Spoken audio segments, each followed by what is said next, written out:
Hello class, my name is Arnold Ornelas, and today I'm going to show you how to basically set up your instrument, but all we're going to learn today is how to properly hold your violin bow.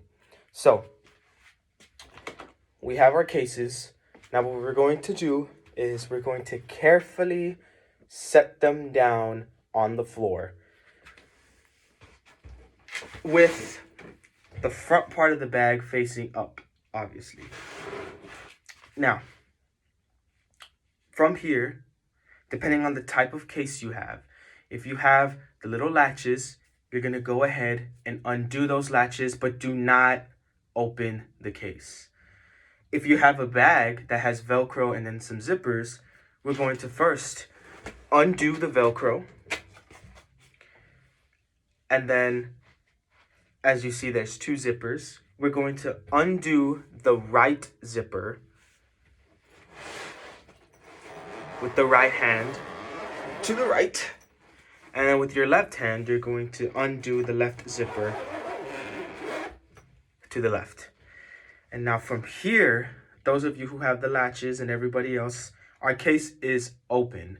From here, we're going to carefully and gently open the case so that nothing gets damaged inside the case by accident. You don't want to open it too fast, but just careful. Go ahead and do that. So now as we take a look in the case, we have this little latch right here.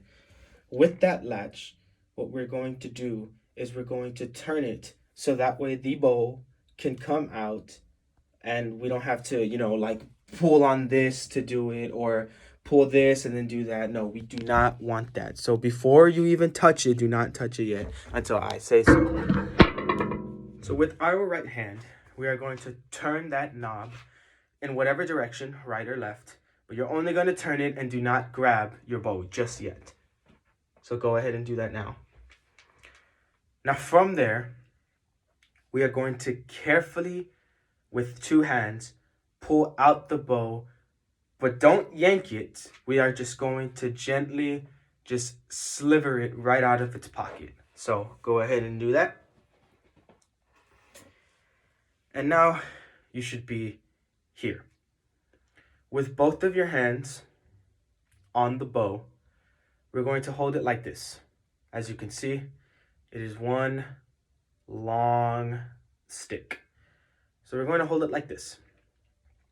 Now from here, we're going to let go of our right hand, and you should be holding it with your left hand.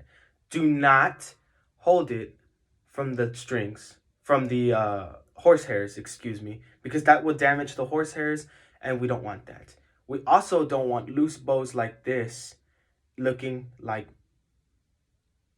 what is this? No, we just want a nice firm grip, kind of where the knuckles are, like this.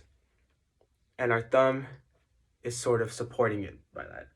Now what we're going to do is, in this little black part right here, we're going to place our right fingers there, and we're going to be holding it like this.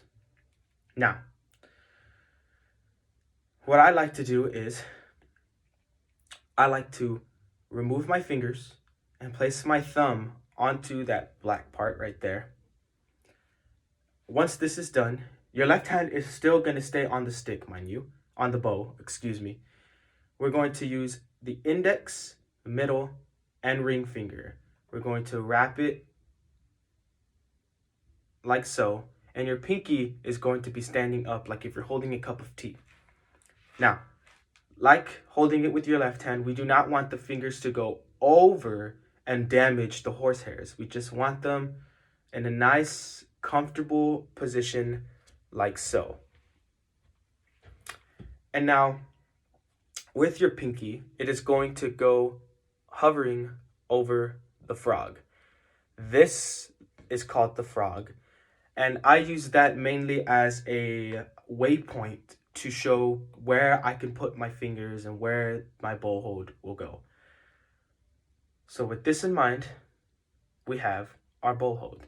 Now from here, we're going to let go of our left hand, and most of the weight should already be shifted onto the right hand. You should feel it mainly on your pinky, as your pinky is going to be the shifting point between your thumb and pinky. You know, you're not going to use your wrist and do this. No, we're just going to be using our pinky to move it. So to demonstrate that again, 2 hands on top on the very first part of the bow. Let go of your right hand. Take your right thumb and place it onto the black part right here. Your first 3 fingers wrapped around the black part. Thumb placement is still the same. And then from here, pinky goes hovering over the frog. We don't want this because this isn't right. This seems like you're very gripping it, and we don't want that. We just want it hovering over. And then from here, let go of your left hand. And now we have our proper bow hold. Now, one key thing is we want to be able to slide a pencil in between this hole. Now, right now, it's the way I'm angled, it looks small, but when you're angled like this, we want it to be able to look like one giant hole right here that we're able to just slide a pencil right through, and it should fall through if you were facing it up. So this is how to do the proper bow hold. Good practice could come just by following these steps that I brought in. And if you follow these steps, you are one step closer to a professional violinist. Now, put your left hand back onto the bow. Put your right hand back. And what we're going to do is we're going to carefully insert it back into the case. So with both hands, we are just going to slide it in its little pocket carefully and place it right back in that little knob. And with that knob, what we're going to do with your left hand is you're just going to turn it so that way it stays nice and secure.